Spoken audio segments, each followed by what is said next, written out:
힘겹게 하지만 생각하기에 따라 의미 있는 가을을 맞이했습니다. 이제 산들의 푸름도 서서히 마른 갈색으로 변하는 그런 시기가 됐습니다.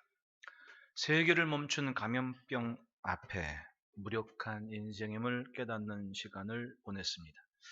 그러나 세상이 멈추게 한다고 과연 신앙까지 멈추겠습니까? 이 땅에선 교회의 모습을 보십시오. 그 와중에 아주 신속하게 영상으로 전환해서 실시간으로 그리고 오히려 기록을 남겨서 무시로 접속하며 신앙을 지켜내는 놀라운 그런 적응력을 보였습니다. 과거에 유튜브를 보면 오만 잡다한 신기한 이상한 소식들을 다 전하는 그런 얘기들이 많았는데 요즘은 그 틈에 이 땅의 교회들이 곳곳에 흔적을 남겨서 계속해서 영상으로 설교를 또 예배를 볼 수 있는 그런 때가 됐습니다. 모임이나 혹은 공동체 패러다임이 바뀌고 있습니다. 한 장소에서 모였던 그런 모임들이 이제는 장소를 초월한 공동체로 전환되는 시기가 됐습니다. 그 와중에 어려움도 있었습니다. 영상 제작이나 혹은 송출에 어려운 교회들도 있었습니다. 그리고 미처 섬김의 자리에 이르지를 못하고 섬김을 받기만 했던 그런 성도들의 경우는 당황하기 시작했습니다. 누가 챙겨주지 않으면 신앙생활을 유지하지 못했던 미성숙한 상태의 크리스찬의 경우 마치 집을 잃은 것 같은 허망함에 처하기도 했습니다. 저는 그런 생각을 했습니다. 그동안 무엇에 열중하며 보냈느냐? 교회의 가장 중요한 하나님을 보는 훈련과 삶이 과연 건강했는지 스스로 자성하고 성찰하는 시간이 됐습니다. 로마의 지하 묘지들에는 환란과 핍박의 시대에 신앙을 지킨 성도들의 흔적이 서려 있었습니다. 그들에게 있어서 믿음을 지켜낸 힘이 과연 무엇이었겠습니까? 그들의 믿음을 지켜낸 것은 문화생활이나 아니면 그 시대에 만들어냈던 조성한 프로그램들이 아니었습니다. 프로그램이나 문화생활이나 관계가 그들의 신앙을 지켰던 것이 아니었습니다. 예배자의 중심을 품고 말씀을 믿는 믿음을 갖고 그 지하 묘지 안에서 성찬을 놔두며 함께했던 그들의 삶이면 충분했습니다. 그것이면 그 환란과 역경 안에서 그들의 믿음을 지키기 충분했다는 얘기입니다. 누가 있었습니까? 사도들의 편지나 예수님 만났던 사람들의 이야기나 그 지하 묘지 안에서 그들은 그것이 전부였습니다. 캄캄한데 글이나 제대로 보였겠습니까? 어떻게 사도 바울께서 보낸 편지나 사도들이 전한 이야기를 들으면 이런 소식이 있네 하면서 두런두런 이야기 나누고 그리고 식사 시간에 이것은 그리스도의 몸이니 하면서 떡을 떼고 잔을 나누는 그들의 모습이 믿음을 지키는 유일한 매개체였을 겁니다. 그러나 조금도 흐트러짐 없이 그들은 믿음을 지켜냈습니다. 교회는 어디 가지 않았습니다. 그냥 그 몸 그대로 있었습니다. 인간적인 관계나 흥미나 혹은 관심으로 이루어진 공동체였다면 버틸 수 없었을 거죠. 그러나 그것이 아니었던 거죠. 2020년 2월 첫 주부터 지금까지 지금처럼 얼굴 보고 모일 수 있는 시간이 쉽지 않았습니다. 그러나 그렇다고 믿음이 어디 갑니까? 믿음은 어디 가지 않았습니다. 교회가 어디 갑니까? 교회는 어디 가지 않습니다. 교회는 주님의 몸입니다. 교회는 그 단어 자체가 주님의 몸이라는 얘기. 이것이 성경적이고 바른 신학적 관점의 교회에 대한 정의. 겉이 멀쩡하다고 삶이 멀쩡한 것은 아닙니다. 건물이 멀쩡하다고 그 안에 있는 사람들이 멀쩡한 것은 더더욱 아닙니다. 이 땅의 교회는 사실은 흩어짐을 위해 세워졌습니다. 보십시오. 주님의 목적을. 사도행전 1장 8절에 이렇게 기록합니다. 오직 성령이 너희에게 임하시면 너희가 권능을 받고 예루살렘과 온 유대와 사마리아와 땅끝까지 이르러 내 증인이 되리라.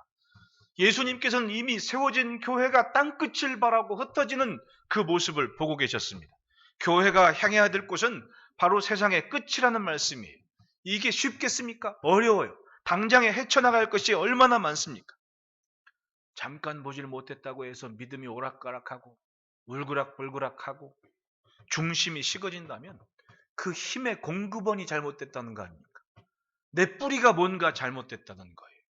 광야의 시타를 보십시오. 성령의 시띠나무라고 하죠. 그 시타들의 경우 늘 얘기하지만은 크기가 그렇게 크지 않습니다. 그 장렬하는 태양 아래에서 자라면 얼마나 자라겠습니까? 예. 기껏해야 자라봐야 몇 미터인데 그 마른 땅에서 물을 찾기 위해서 그 시타의 뿌리들은 80m, 100m까지 내려갑니다. 자기 키에 몇 배나 깊숙이 뿌리를 내리고 있다는 얘기죠. 그리고 오래된 시타일수록 그늘이 많아요. 그늘을 제공하는 겁니다. 그렇게 그 광야에서 버텨내는 겁니다. 어떤 시타들은 가면은 아무것도 없는 황량한 그 마른 땅에 혼자만 떼뚝하고 서 있습니다. 어떻게 살아내겠습니까? 21세기 이 광야와 같은 삶을 살아내는 성도들의 믿음의 뿌리가 그래야 된다는 얘기입니다. 사람이 있건 없건 보이건 안 보이건 그 깊이 있는 뿌리가 있으면 살아내는 겁니다. 그리고 오히려 광야를 유랑하는 사람이나 혹은 짐승들이 그 나무 그늘 안에 모이죠. 얼마나 신기합니까? 초대교회는 사실은 흩어져야 할 사람들이었고 흩어져야 했습니다. 그런데 그 흩어짐이 그들의 뜻이 아니었다는 것이 우스운 모습이죠. 놀랍게도 고난과 박해가 흩어짐의 이유가 됐습니다. 누가는 그것을 분명히 기록하고 있습니다. 1절 말씀에 이르면 사울은 그가 죽임당함을 마땅히 여기더라. 그날에 예루살렘에는 교회에 큰 박해가 있어 사도 외에는 다 유대와 사마리아 모든 땅으로 흩어지니라 라고 기록을 해요. 여러분, 이 당시에 예루살렘 안에 있는 교회에 성도의 수가 몇 명이나 됐을까요? 이 당시에 예루살렘 안에 있는 예수 믿는 성도의 무리가 결코 작은 무리가 아니었습니다. 보십시오.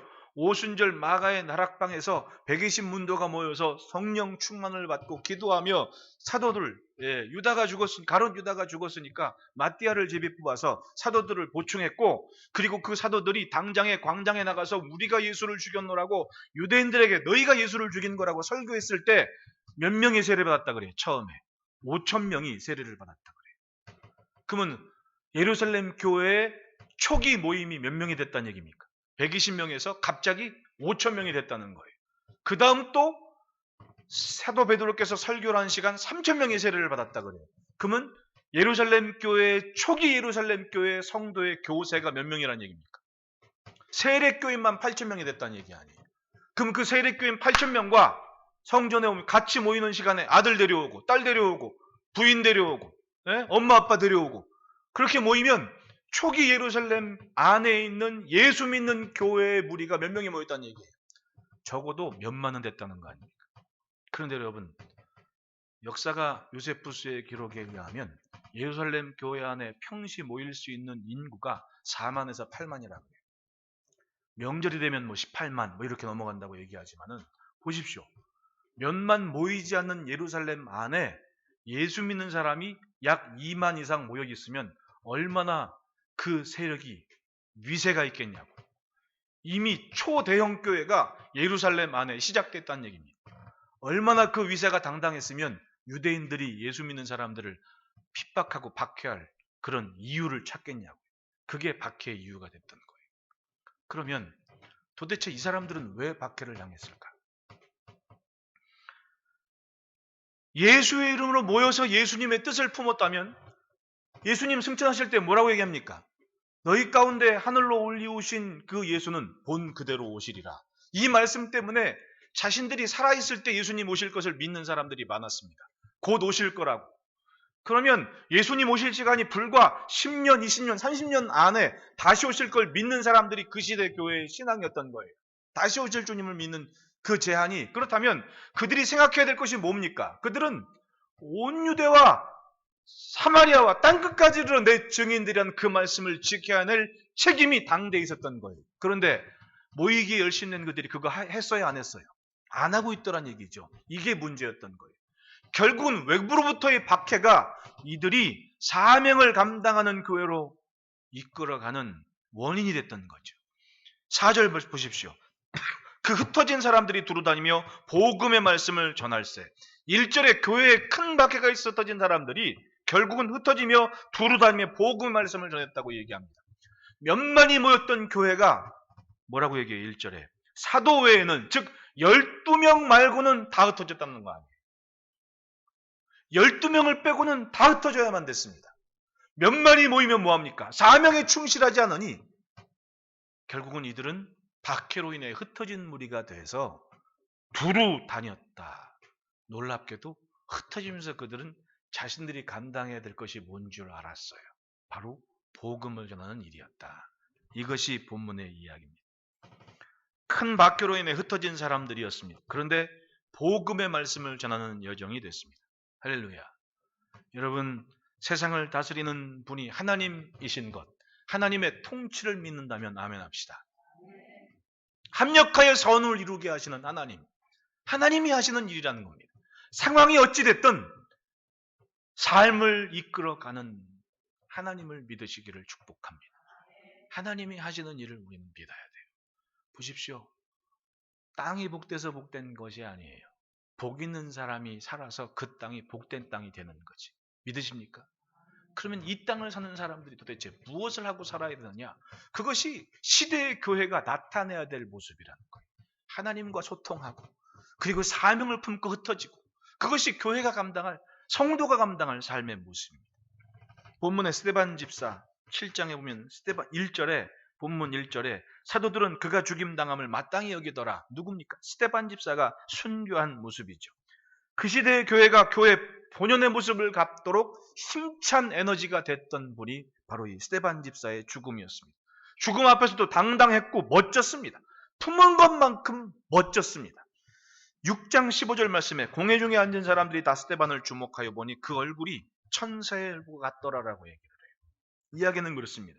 열심히 전도하니까 그 안에 유대인들이 샘나죠. 앞서 얘기했듯이 어느 날 갑자기 예수 믿는 것이 무서워서 뿔뿔이 흩어지고 숨었던 사람들 아닙니까? 그 시대에 예수 믿는 사람들이 사도 베드로만도 그 예수님 십자가 지려고 하실 때 재판반장에서 그 여종이 막 저거 예수와 함께 했던 사람이라고 얘기가 나 그런 적 없다고 부인하고 도망갔잖아요. 그랬던 사람들이요. 불과 며칠 사이에 오순절에 마가의 다락방에 모여서 주님 말씀 믿고 기도하며 기다렸더니 성령의 충만함을 받았고 그날 그 시로부터 사람들이 바뀌어서 당당하게 예수를 전하고 갑자기 그 며칠 단 일주일 상간에 예루살렘에 세례받는 사람들이 8,000명까지 늘어났다는 것. 이게 얼마나 굉장한 일이냐. 유대인들이 깜짝 놀랐습니다. 이 사람들을 도대체 어떻게 막을까? 왜냐하면 이게 만약에 주류가 되면 자기들이 행한 일들이 다 나타날 거 아니에요. 예? 예수님 아리마테 요셉 굴에 누웠는데 예수님 부활하시고 사라지니까 군인들한테 돈을 주면서 유대인들이 뭐라고 얘기해요? 저 예수 믿는 사람들 훔쳐갔다고 좀 얘기 좀 해달라고 그랬잖아요. 갑자기 예수 믿는 사람들이 이제껏 믿어왔던 신앙의 정통의 끝에 결말이 예수님일 경우에 자기들의 누려왔던 모든 기득권은 한순간에 무너지니 얼마나 틈을 보겠냐는 얘기입니다. 그런데 이 사람들이 갑자기 다락방에서 내려와서 전도하고 말하고 막 난리가 난 거예요. 예루살렘 안에 쉽게 말하면. 그럼 유대인들은 어떻게? 이 사람들은 눈에 가시고 어떻게 하든 조치를 취해야 될 꼬투리를 잡는데 스데반 집사가 전도하니까 막 사람들이 믿고 막 난리가 나요. 그러니까 어떻게? 돈을 집어주면서 사람들한테 저 사람이 신성 모독했다고 거짓말로 좀 증언을 좀 해달라. 그러니까 이렇게 저렇게 돌아다니는 깡패 같은 사람들이 돈 받고는 하겠다고. 그리고 공회가 열린 겁니다. 그걸 몰라요? 당하는 사람은 압니다. 그런데 그 모습 앞에 전혀 굴함이 없이 그 얼굴이 천사와 같았더라라고 기록을 해요. 따라합시다. 품은 것만큼 멋지다. 내가 품은 것만큼은 살아야죠. 내가 품은 것만큼. 몇 번 만나지 못한다고 해서 주눅들 이유가 뭡니까? 내 안에 예수가 계시고 예수님 말씀처럼 생명수 강이 이 안에 흘러넘친다면 뭐가 문제냐? 품은 것만큼은 내 삶을 지켜낼 내 영을, 내 심령을 나타낼 책임이 우리에게 있는 그게 사명이죠. 스데반 집사님은 정말 멋진 설교를 하고 순교했습니다.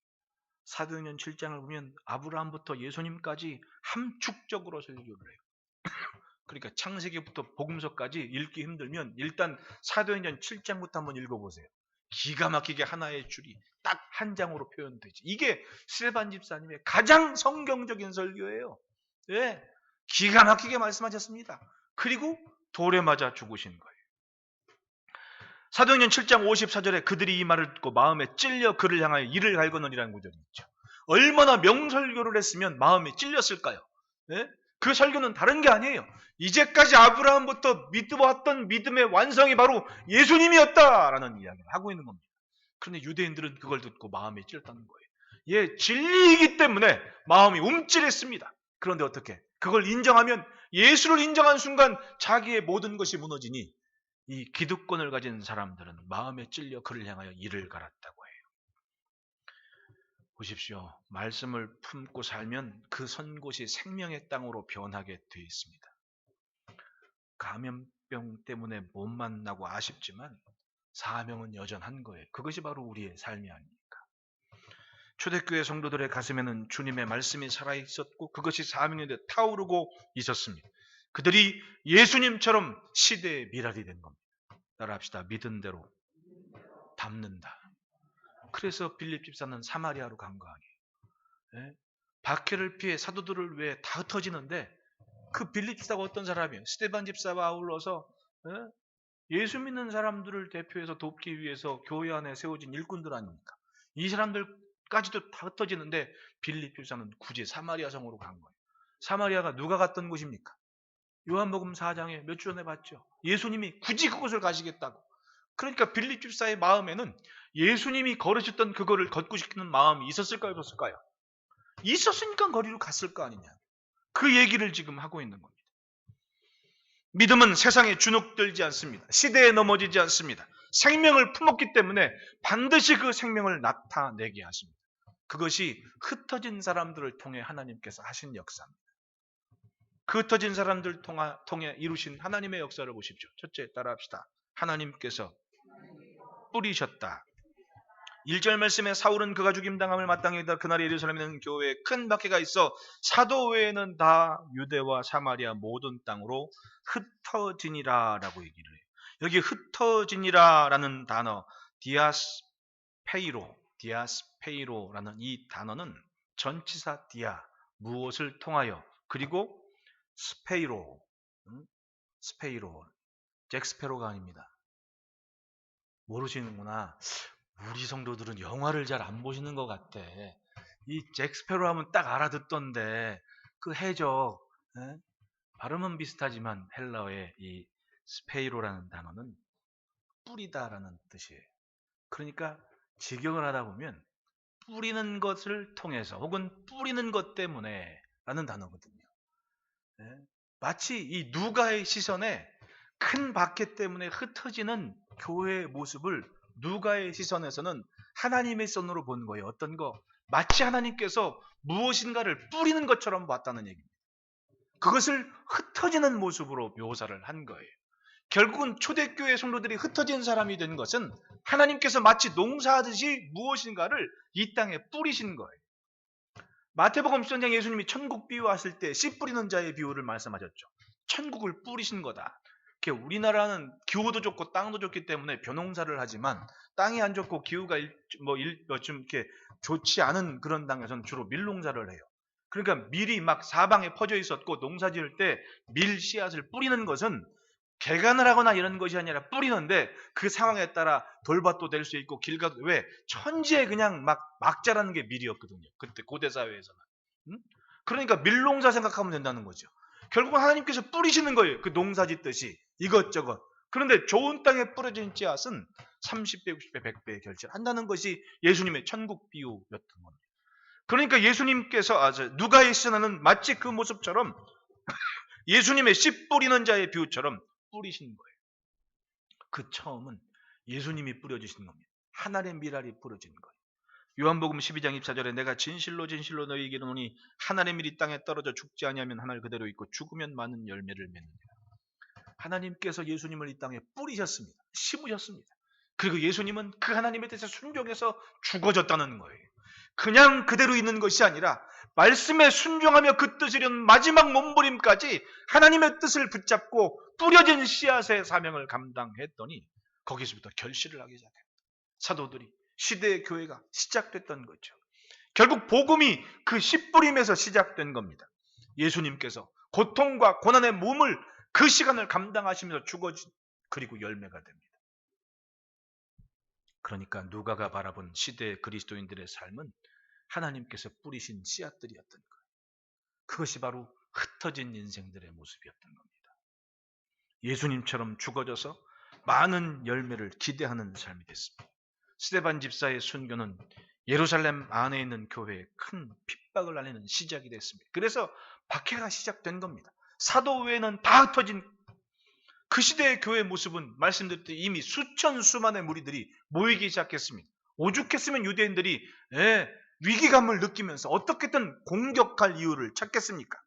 사도행전 6장을 보면 정말 많아서 사도들이 뭘 할 수가 없어요. 그러니까 우리는 말씀과 기도에 전념하고 일을 감당할 일꾼들을 뽑자. 그리고 7자를 처음 뽑았던 거 아니에요. 그만큼 사람들이 많았다는 거 아닙니까? 그리고 유대파, 즉 유대에서 자란 사람들, 그리고 명절에 예루살렘에 올라왔다 예수 믿은 사람들, 그 사람들은 이방인이고, 그러니까 헬라파 과부들이 구제에 항상 소외됐다는 얘기는 식구들 데리고 먼 곳에 나갔던 디아스포라들이 예루살렘에 명절 지키러 왔다가 사도들이 전한 말씀 듣고 눌러 앉은 거예요. 그러니까 마땅한 거처도 없지요. 그러니까 어떤 사람들, 바나바 같은 사람들이 재산을 내놓고 사도들한테 이것 좀 나눠주십시오. 그럼 그 와중에 그것 보고 부러워해가지고 따라했던 사람들이 누구예요? 아나니아와 삽배 같은 사람들. 이 사람들이 자기들 재산 내놓고 그런 헌신하는 사람들 때문에 이방인 지역에서 왔던 사람들이 눌러앉아 먹고 살 수 있었던 거예요. 왜 그래요? 곧 오신다니까. 곧 오신다니까. 뭐하러 가냐? 여기서 기다리자. 그런 사람들이 많았던 거죠. 그런 사람들이 수천 수만 무리 가운데 있었던 거예요. 말씀 듣고 기도하고 모였습니다. 여기까지 그 큰 덩어리에 당시에 8천 명이 세례교인이 있는 것은 거의 메가처치와 똑같은 거예요. 근데 그 사람들이 뭐 했던 거예요? 예루살렘과 온 유대와 사마리아 땅까지는 내 증인되라는 주님 말씀은 관심이 없습니다. 일단 자기들끼리 모이는 거 좋았어. 그러니까 모여서 어떻게? 모일 수밖에 없는 것이 먹을 거 받아야 되니까 말씀도 듣고 밀도 받고 자꾸만 안으로 모이는 걸 잘했습니다. 뭘 잊고 흩어져야 될 걸, 그 목적을 잃은 교회가 되고 마른 거예요. 열심히 잘 모였습니다. 그런데 흩어지는 사명에 소홀했던 거예요. 우리끼리 좋은 것만 잘하는 것이 아닙니다. 사명, 향해야 될 곳을 분명히 갖고 있어야 되는 거예요. 힘겨운 중에 여러분, 우리 세계 곳곳에 파송되어 있는 선교사님들과 함께 하는 여러분들이 정말 목사로서 존중하고 자랑스럽습니다. 왜? 아무리 힘겨워도 그 사명만큼은 감당해야 될 책임감을 가진 것. 그건 사명이에요. 사명. 우리는 항상 점검해야 됩니다. 무엇을 향하고 있는지. 무엇을 향하고 있는지. 바로 이 예루살렘 교회는 그것이 분명하지 않아서 결국은 큰 박해로 인해서 흩어지는 과정을 경험해야만 했던 거예요. 우리들끼리만 잘 믿는다고 하면 뭐합니까? 밖에서 인정해야 되고 밖에서 품어야 될 모습을 갖춰야 될 거 아니에요. 내가 예수 믿는 것이 애매모호하면 안 됩니다. 시대가 어려울수록 예수 믿는 정체성이 분명히 보여야지. 그것이 소금이고 빛이 아니겠습니까? 예수 믿는 거 부끄러워하지 마십시오. 세상의 상황이 어떠하든 복음이 왜 부끄럽습니까? 복음은 생명인 거예요. 분명히 따라합시다. 복음은 반드시 결실한다. 보이는 것은 큰 박해였습니다. 그런데 이루어지는 것은 사명의 완성이었죠. 4절 말씀에 그 흩어진 사람들이 두루다며 복음의 말씀을 전할세. 그 모습은 예루살렘과 온 유대와 사마리아와 땅끝까지 이르러 내 증인이 되리라는 예수님의 말씀이 이루어지는 과정 아닙니까? 큰 박해지만 결국은 큰 기쁨으로 이어지는 과정이었던 거예요. 무엇 때문에? 하나님이 뿌리셨기 때문에. 이제까지 예루살렘에서 앞장서서 외친 일꾼들은 사도들이었습니다. 그러나 큰 박해는 사도들만이 아니라 교회 멤버십 모두를 무장시켰습니다. 성장시켰습니다. 흩어진 사람들이 전하면서 무엇을 전하는 거예요? 예수의 이름과 하나님의 나라를 전하고 복음 말씀을 전하기 시작했다는 거예요. 할렐루야. 그들은 흩어진 것이 아니라 하나님의 뿌리심 삶이었던 거예요. 1949년에 중국이 중국 공산당의 주도로 사회주의 국가가 됐습니다. 당시에 허드슨 테일러가 세운 중국의 내지 선교회 소속의 637명의 선교사들은 그곳을 떠날 수밖에 없었습니다. 왜냐하면 마오쩌둥이 막 사회주의 혁명을 일으키면서 이것저것 자기의 이상을 펼쳐나가는데 근 70년대까지 이게 뜻대로 안 되는 겁니다. 그러니까 여기저기 이제 숙청의 대상들을 찾으면서 일단 제일 먼저 이 종교인들을 탄압하고 숙청을 해 나갔죠. 그러니까 거기에 그 땅에 있을 수가 없는 거예요. 결국은 그 마오쩌둥의 이상적인 모습이 성공이라고 우기지만 실패 아닙니까? 그리고 그 다음에 등장한 게 뭐예요? 덩야오풍이 등장하죠. 78년부터 뭐합니까? 개방을 시작하죠. 그게 지금의 중국의 모습이에요. 그게 사회주의 이론의 모순이라는 겁니다. 모순. 분명히 인정해요. 중국의 역사에. 근데 하여튼 그 땅에 있는 선교사들은 떠날 수밖에 없었고 그것은 슬픔이고 사역의 중단처럼 여겨졌습니다. 그 때문에 놀랍게도 그것이 슬픔과 아픔으로만 남는 것이 아니라 286명의 선교사들이 그때 당시에 동남아시아와 일본으로 향할 수 있었습니다. 선교의 세 다른 물꼬를 트게 됐고 동남아시아 일고에 하나님의 뿌리심의 역사가 있었던 거죠. 그리고 선교의 새로운 지평을 열 수 있게 됐다는 거예요. 믿음은 절대로 멈추지 않습니다. 멈춤이 아니라 기품의 시간이 됐다는 거예요. 왜? 따라합시다. 하나님께서는 합력하여 선을 이루신다. 내가 보는 관점이 아니고 인간적인 시선이 끝이 아닙니다. 하나님께서 이루고 싶으신 것이 무엇인가? 그것을 보게 하시는 거예요. 왜? 이 땅의 교회는 하나님이 뿌려놓으신 하나님의 뿌리심이기 때문에 그래요. 우리의 삶이 그래요. 하나님이 뿌리신 삶이에요. 그 목적의식을 잃지 말아야 됩니다. 둘째로는 따라합시다. 복음이 세상의 기쁨이 된다. 5절 6절에 빌립이 사마리아 성에 내려가 그리스도를 백성에게 전파하니 무리가 빌립의 말도 듣고 행하는 표적도 보고 한마음으로 그가 하는 말을 따르더라. 박해로 인해 흩어진 무리들 중에 즉 뿌려진 삶 중에 빌립 집사도 있었습니다. 함께 교회를 섬기던 동료의 순교가 얼마나 충격적이고 슬픔이었겠습니까? 여러분 사람이 돌에 맞아 죽는 거예요. 돌에 맞아 보셨어요? 안 맞아 보셨죠? 저는 맞아봤습니다.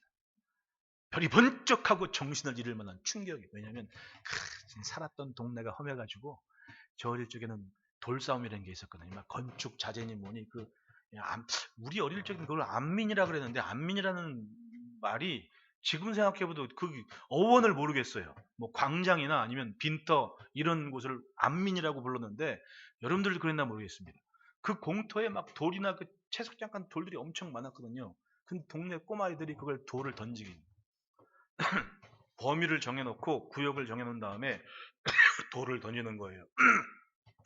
근데 제가 살던 곳의 아랫동네에 이름도 지금도 기억이 나요. 그 녀석이 강석이었어요. 강석인데 이 녀석이 한 살 아래인데 꼭 까불어요. 한 살은 엉겨붙으려고 그러는 게 있잖아. 근데 그 녀석이 동네 통장 아줌마 아들이거든요. 이 통장 아줌마의 위세를 등에 업고 이 녀석이 아주 까불까불해가지고 이 녀석 어떻게 좀 벼르고 있는데 이 녀석이 갑자기 그 안민에서 돌싸움을 하자고 도전하는데 한 놈 데리고 와서 덤비는 겁니다. 그래가지고 이 자존심이 있지 한 살 위에 있는 형이 거기서 어떻게 뒤를 뺍니까? 하자. 그러고 나서는 손을 거는 다음에 떨어진 다음에 여기서 한 저 뒤에 있는 유아실 그렇게 하고 돌을 던지게 시작합니다. 절대로 이 곧장은 못 던지는 거예요. 포물선을 그리면서 던지게. 하필이면 한 방 던진 게 그 녀석 이마에 정통으로 맞은 겁니다. 피가 철철 나고 딱 맞으면 이제 애들 싸움 피 보면 이기잖아요. 울고는 둘이 뛰어가는데 하필은 통장 아줌마한테 뛰어간 거야. 그날 밤 제가 어떻게 됐겠습니까? 엄마한테 아주 직사게 혼나고 하죠. 엄마는 수박 한 동이 사들고 찾아가가지고 잘못했다고 빌고 나는 그 전까지 통장 아줌마가 유경수 여사처럼 보였다니까요. 헤어스타일이 똑같았거든. 근데 그 다음부터는 그 통장 아줌마를 피해 다녀만 됐습니다. 그 돌싸움 때문에. 돌에 맞는 거는 한 방이면 끝이거든요. 근데 여러분, 이 스테반 집사님이 죽기까지 돌에 맞았다는 거. 한번 상상을 해보시라고. 이게 얼마나 큰 충격이고, 그걸 또 보는 사람들은 뭐야? 그 시대에 같이 집사로 세움받은 빌립 집사는 그것을 눈으로 본 분이에요. 그 충격이 어디 갔겠습니까? 근데 이분들이 그것 때문에 시작된 박해 때문에 예루살렘에 못 있고, 왜? 똑같은 거 아니에요. 여기 있으면 돌 맞아 죽는다. 그러니까 사도 이외에, 즉 교회 지도자들 이외에는 다 뿔뿔이 흩어지는 상황이 그 당시에 수천 명 모였던 교회에 이루어진 일이라는 겁니다. 굉장한 슬픔이, 충격이었던 거예요. 그런데 이분들이 어떻게, 이 빌립 집사님은 나는 사마리아로 향하겠다고 그리로 내려간 거예요. 그게 얼마나 대단한 거예요. 충격 속에서 사명을 찾았습니다. 나는 죽어도 예수님 가셨던 땅은 가고 죽겠다. 그리고 어디로 간 거예요? 사마리아로 간 거예요. 거기 누가 갔어요? 예수님 고난 십자가 지시기 전에 요한복음 4장에 그 사마리아에 있는 성에 가셨어야 안 가셨어요? 가셨거든요. 놀랍게도 그 정신없는 틈바구니 속에서 빌립 집사는 예수님이 가셨던 그 땅을 생각하면서 비록 이방인 상종하지 않는 땅이지만은 주님 가셨던 땅에게 다시금 사명을 품고 그 땅을 가더라는 거예요. 할렐루야. 그것이 주님이 흩어놓으신 사람들이 감당한 일이었던 거예요. 그리고 결과가 어떻습니까? 그 땅에 7절 많은 사람에게 붙었던 더러운 귀신들이 크게 소리 지르며 나가고 또 많은 중풍병자와 못 걷는 사람이 나오니 그 성에 뭐가? 큰 기쁨이 있더라. 1절에 큰 박해가 8절에 큰 기쁨으로 이어져요. 참 신기하죠. 충격과 아픔과 슬픔이 있어서 흩어질 수밖에 없던 사람들이지만 중심에 품은 믿음은 생명이 되어서 죽음의 땅에 큰 기쁨을 심어주고 있다는 거예요. 여러분, 시대가 어떠하든 예수 만난 기쁨을 잃지 마시기를 축원합니다. 초대교회 성도들은 그것을 지켰고 그 교회됨을 지켰어요. 공식적인 큰 박해가 시작됐지만 흩어진 교회는 세상에 기쁨을 주고 있다는 거. 그러니까 여러분, 세상이 어떻게 이야기해도 교회는 교회된 모습을 잃지 말아야 돼요. 성경에 교회는 뭡니까? 주님의 몸이에요. 그러니까 세상이 뭐라고 해도 교회는 세상에 휘둘리면 안 됩니다. 그 교회라는 단어 자체를 세상의 수준과 시선으로 격화시키면 안 된다는 거예요. 왜? 교회는 주님의 몸인 거예요. 그러니까 교회가 어쩌고는 우리 동네에서는 하면 안 되는 거예요. 왜? 주님의 몸인데 우리가 어떻게 함부로 이야기합니까? 저 동네 사람은 할 수 있어요. 카톨릭 사람들. 교황을 믿는 사람들은 그 말을 할 수 있어요. 왜? 교황은, 카톨릭의 교리는 교회의 머리 대신 교회 위에 누가 있어요? 교황이 있어요. 그러니까 그 동네는 마음대로 해도 돼. 교회가 어쩌고 저쩌고 할 수 있어요. 왜? 교황이 하면 하니까. 그러니까 부활절이나 무슨 성탄절 이럴 때 카톨릭 미사는 교황이 딱 나서 주도하면서 뭐라고 해요? 교회는 하면서 얘기한단 말이죠. 왜? 교회의 머리 위에 자기니까 그게 자기 교회들의 이론이 돼서 교회가 그러니까 그 사람들은 한때 막 차 뒤에 내 탓이요 이런 거 붙이고, 왜? 카톨릭에서는 가능해요. 교황이 교회가 이렇게 하는 게 가능해. 그런데 우리 동네에서는 신학적으로 성경적으로 이것이 옳지 않은 거예요. 그러니까 만약에 무슨 장로교임에도 불구하고 교회가 미안합니다라는 얘기는 성경적으로 혹은 신학적으로 문제가 있는 거예요. 교회론에. 교회는 주님의 몸이에요. 근데 교회 모임 이유가 뭐 때문에 모인 거였어요? 예배 때문에 모였고 기도 때문에 모였고 주님의 몸된 역할을 위해 모였다는 얘기입니다. 그것이 혹 감염병의 이유가 되어서 세상의 지탄을 받을지라도 교회가 미안합니다는 단어는, 그 문장은 교회가 쓰면 안 돼요. 왜? 교회는 주님의 몸이라는 거예요. 그 교회 담임 목사가 하나님의 대리자라도 됩니까? 교황이라도 되냐고. 교황이 되면 그런 거 써도 돼. 왜? 교리가 다르고 신학이 달라요. 그런데 목사는 그런 문장을 함부로 쓰면 안 됩니다. 왜? 성경적으로 맞지 않고 신학적으로 맞지 않아요. 감염병이라는 것이 식당에서도 걸릴 수 있고, 차 타고 다닐 때도 걸릴 수 있고, 운동하다가 앞에 확진자가 지나가서 뭐 침 뱉거나 아니면 숨 쉬고 지나가다 뒤따라가는 사람들은 바로 감염이 되는 거예요. 예? 무슨 교회 안에서 무슨 질병의 본산지가 되거나 이런 게 아니잖아요. 예? 이럴 수도 있고 저럴 수도 있는 게 감염병의 위험이란 얘기예요. 제가 얘기했죠. 걸렸다고 이상하게 보지 말라고. 불쌍히 여기는 게 정상이라고. 예? 확진자 생겼다고 아파해야죠. 남의 우리 이웃인데. 얼른 치료되기를 바랍니다라는 게 맞는 말이지. 어떡하다가 걸렸어. 손가락질하지 말라고. 그건 내가 당할 수 있는 일이라고. 그런데 그것이 두려워서 이루어진 일 때문에, 예배 때문에 모인 사람들 때문에 이루어지고 세상에 지탱한다고 해서 목사가 교회가 미안합니다 현수막 걸면 그 사람은 신학적으로 문제가 있는 목사라는 얘기예요. 성경적으로 옳지 않습니다. 왜? 교회는 주님의 몸이기 때문에. 교황은 가능해. 그 동네는. 왜? 신학적으로 전혀 문제될 거 없습니다. 교황이 한마디 하면. 그러나 목사는 그러면 안 돼. 그게 성경적인 시선이라는 거예요. 교회가 무엇 때문에 세상의 지탄을 받아야 됩니까? 교회 그 자체는 세상의 큰 기쁨이고 생명의 본산이고 에너지입니다. 그게 진리인데 왜 그것을 스스로 격화시키냐는 말이죠. 문제는 있을 수 있습니다. 교회의 문제는 아니에요. 교회가 무슨 문제가 있습니까? 제가 늘 얘기하죠. 어떤 교회가 무슨 일이 있다고 해서 교회 얘기 함부로 하지 말라고. 왜? 교회라는 단어 자체는 주님의 몸이라고 성경이 얘기를 하는데 왜 성경의 권위를 짓밟으려고 하냐. 교회 가지고 함부로 이야기하는 거 아닙니다. 그리고 세상이 뭐라 한들 그것 때문에 사람의 감정에 휘둘리기 싫어서 감정을 좀 위로해주고 보충하려고 교회가 어쩌고 저쩌고 이건 잘못이라는 얘기예요. 나는 어른들이 그러면 시체말로 쪽팔리더라고. 왜 세상에 욕한다고 해서 교회 어른들이 나가서 그래야 되냐. 그건 성경의 권위를 넘어서는 행위라는 얘기입니다. 그건 카톨릭에서는 가능해. 그러나 우리 동네에서는 그러면 안 됩니다. 교회라는 이름 단어 함부로 앞세우지 마십시오. 차라리 우리가 부끄러운 일이 있으면 그러면 이해가 가. 교회라는 단어가 아니니까. 우리가 잘못했습니다 하면 이해가 가지요. 교회가 미안합니다. 나는 장로교 목사가 그런 단어 쓰면 저 사람 공부 어디서 했나 라는 생각이 들어요. 저 사람 공부 잘못했네 라는 생각이 먼저 들어요. 우리가 미안합니다 라는 단어는 괜찮아. 그런데 교회라는 단어는 함부로 우리의 입술로 격화시킬 단어는 절대로 아니라는 거예요. 왜?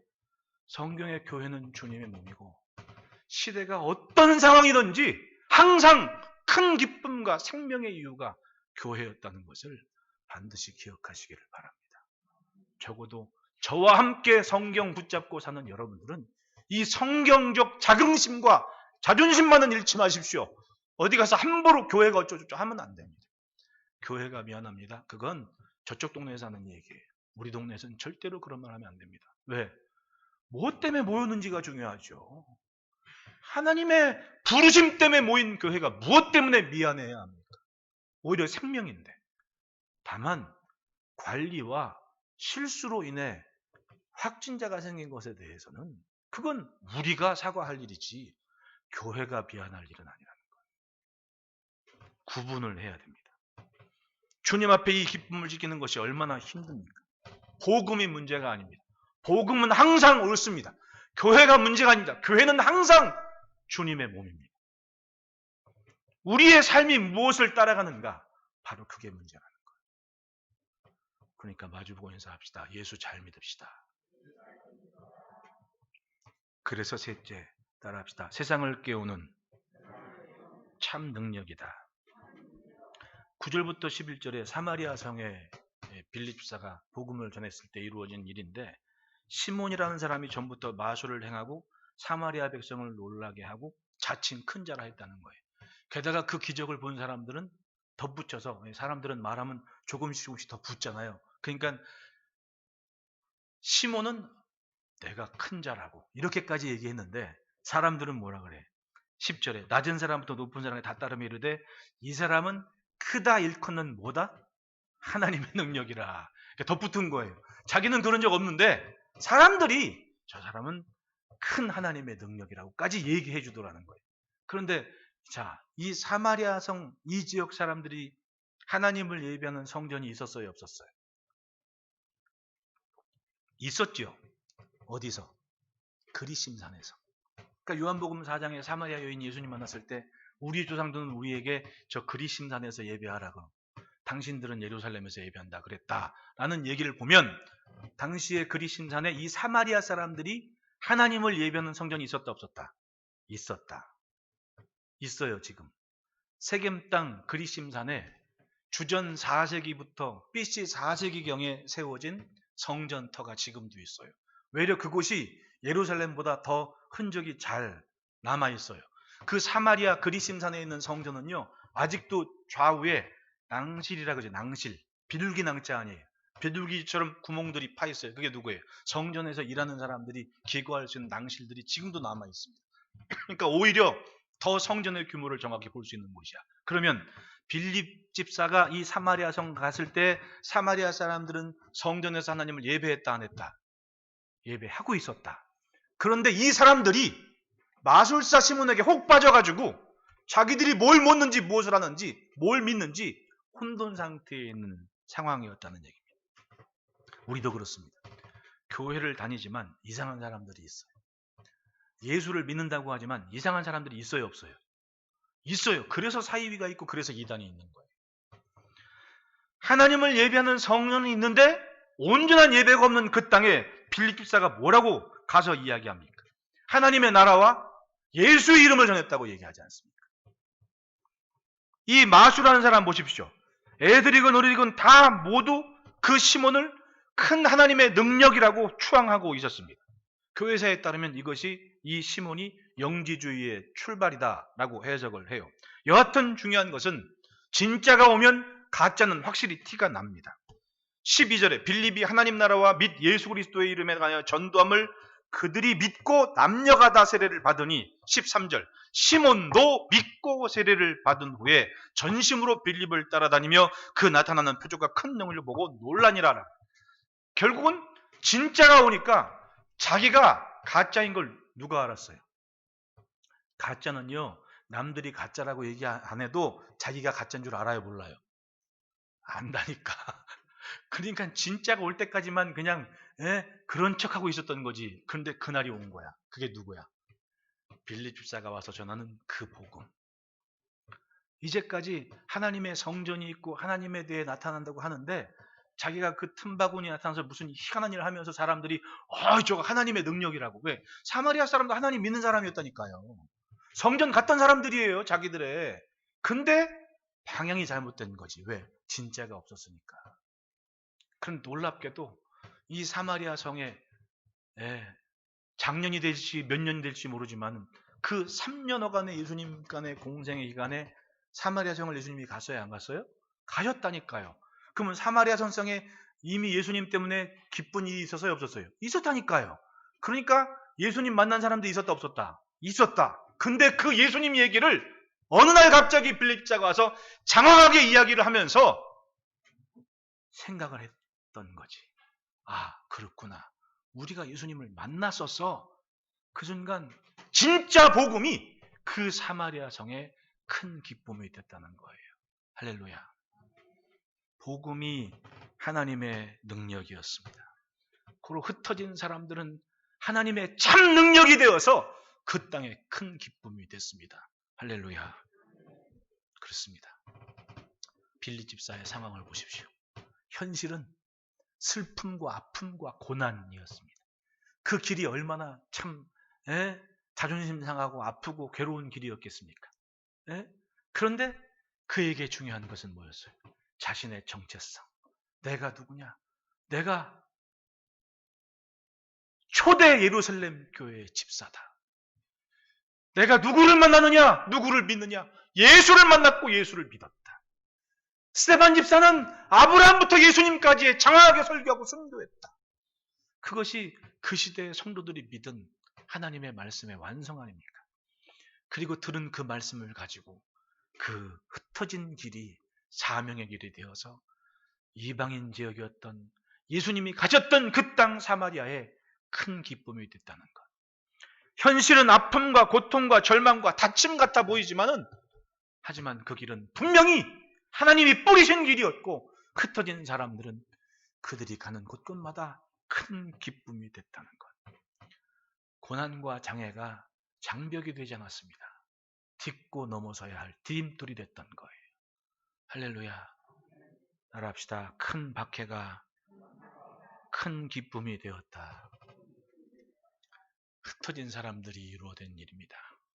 오늘 우리 보십시오. 눈으로 보이고 안 보이고 모이고 안 모이고 중요한 것 같은데 가만히 성경을 보니 따지고 보면 그리 큰 문제가 되지 않았습니다. 무엇 때문에? 소명과 사명이 분명할 때 그 모든 것을 넘어서 마땅히 감당해야 될 삶의 열매가 있었던 것. 오늘 우리는 그런 시대를 살고 있습니다. 믿음만큼 주의 뜻을 이루어내는 기쁨의 발걸음 되시기를 축복합니다. 기도하겠습니다.